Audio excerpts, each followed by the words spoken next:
하루 만에 반전된 국내 증시의 방향성이 되겠습니다. 자, 여기서 또 어떤 해답을 찾아봐야 될지요. 키워드 원투펀치로 들어가 보겠습니다. 신한금융투자 이호석 PB입니다. PB님, 안녕하십니까?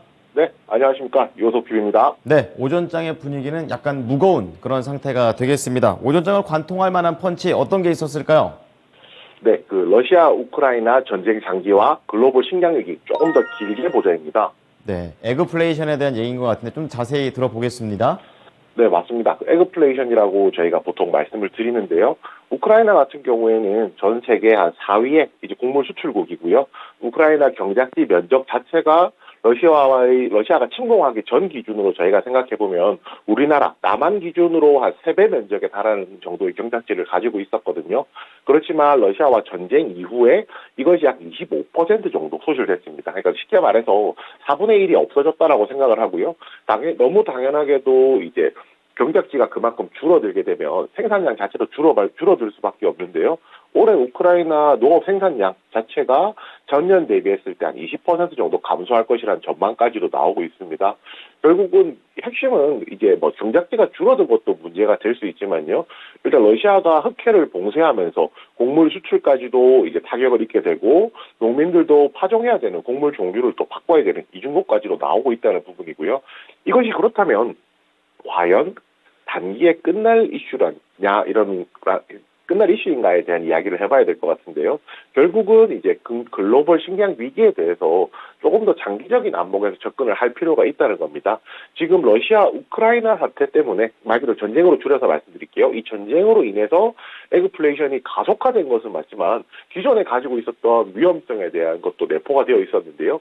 바로 생산량에 비해서 말 그대로 공급에 비해서 수요가 많다는 점이었습니다. 이게 어떤 의미냐면 수요라는 것은 인구수는 계속 늘어나고 있는 상황이거든요. 인구 숫자는 줄어들지 않는 국면에 있으면서 앞으로 더 늘어날 국면에 있으면서 농업 생산량 자체는 점점점 줄어드는 이런 부분이 있었다는 걸 생각해 보면 에그플레이션이라는 것이 이번 전쟁을 인해서 이제 가속화된 것이지 앞으로 이런 추세 자체는 계속 갈 것이라는 점 생각해 보면 이 부분에서 조금 더 이제 투자 아이디어를 얻을 수 있다라고 판단을 하고 있습니다. 꼭 곡물만이 아닌데요. 말레이시아 같은 경우에 지금 생선류 수급을 관리하겠다는 이야기가 나오고 있습니다. 연초부터 말레이시아가 닭고기라든지 아니면은 닭고기 가격이 오르니까 닭고기, 너겟, 소세지 같은 이제 식품들을 수출 금지했던 이력도 가지고 있거든요. 생선 같은 경우에도 이제 수출을 금지하는 이력이 또 금지할 수 있는 가능성도 있기 때문에 이 부분 생각해 본다면 에그플레이션 관련해서는 추가적인 상승을 조금 더 길게 보는 그런 전망이 필요할 것이라고 생각합니다.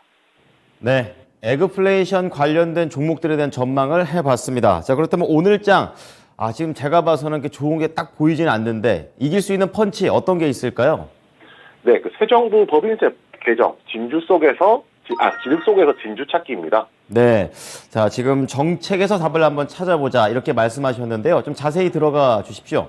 네, 우선 지금 시장이 워낙 좋지 않은 상황이기 때문에 당장 모멘텀을 찾기는 조금 힘들다고 보고요. 오히려 이런 법인세 인하와 같은 정책적인 모멘텀들이 시장의 상승을 이끌 수 있기 때문에 그 구간에서 수익을 낼 수 있는 종목들을 조금 추려보는 것도 방법이 될 것 같습니다. 법인세 최고세율이 22%로 인하가 됐습니다. 기존에 25%에서 22%로 떨어진 거고 여기에 과표를 2단계에서 2단계에서 3단계로 전 4단계였거든요. 이것을 좀 단순화할 것이라고 이야기를 했는데요. 결국은 법인세율이 떨어지고 과표가 단순화된다는 것은 세금을 내는 측면에 있어서 이득을 보는 기업들이 생긴다는 것이고요. 지금 2021년 재무 데이터 기준으로 저희가 분석을 해보면 총 119개 기업이 수혜를 받게 되고요. 이 기업들이 코스피 내에서 시가총액 비중으로 치면 78% 정도 달하고 있습니다. 쉽게 말해서 법인세 기업을 혜택을 보는 것이 거의 80%를 시가총액을 차지한다라고 볼 수 있고요. 이것이 지수 전체의 상승을 이끌 수 있는 마중물이 될 수 있는 요소도 충분히 있다라고 판단을 하고 있습니다. 지금 대표적으로 수혜를 보는 업종을 저희가 조금 정리를 해보면 IT 가전이라든지 반도체 아니면 상사나 에너지 은행 업종들이 법인세 절감 효과가 가장 클 것이라고 조금 기대를 하고 있고요. 조금 더 구체적으로 들어가 보자면 저희가 접근해 볼 만한 종목이 IT 가전에서 LG전자 뭐 반도체 관련해서는 저희가 알고 있는 뭐 종목들이 되겠죠. 그리고 뭐 다우 기술이라든지 뭐 메리츠 금융지주 같은 이런 작은 종목들까지도 수혜를 볼 수가 있기 때문에 지금 시장이 워낙 나쁘기 때문에 여기서 시장에서 답을 바로 찾기보다는 이런 이제 정책을 바탕으로 해서 수혜를 볼 수 있는 업종에 조금 더 관심을 가지고 적절한 시기에 매수하는 그런 전략으로 한번 접근해보는 것도 충분히 가능할 것 같습니다. 네. 자, 이호섭 PB께 시장을 관통할 수 있는 원투펀치에 대해서 들어봤습니다. 이어서 목표가 도달 종목이 두 종목이 있는데요. 하나씩 좀 체크를 해보겠습니다. 첫 번째 종목이 나인테크가 되겠습니다. 이북과 관련된 리뷰 부탁드리겠습니다. 네, 나인테크는 이제 LG 에너지 솔루션향 이제 2차 전지 장비 업체라고 할 수가 있는데요. 최근에 시장에서 부각을 한번 다시 받게 된 것이 LG 에너지 솔루션이 7,300억 규모의 이제 원통형 배터리 증설한다라는 내용이 나오면서 시장에서 다시 한번 관심을 받게 되었습니다. 아시다시피 2차 전지 업종 같은 경우에는 앞으로 계속 성장할 수 있는 업종이고요. LG 에너지 솔루션 같은 경우에 올해 상장을 통해서 만든 자금들이 지금 증설에 계속 투자가 되고 있기 때문에 증설을 한다는 것은 생산을 위한 장비가 당연히 납품이 돼야 되는 것이거든요.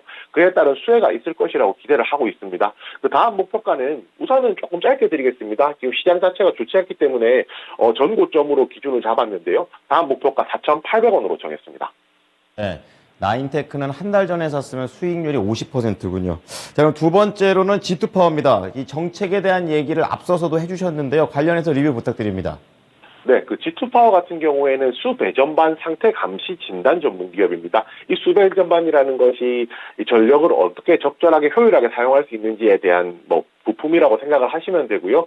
이것은 태양광이나 원자력이나 적절하게 다 사용된다는 것이 가장 큰 장점이라고 할 수가 있습니다.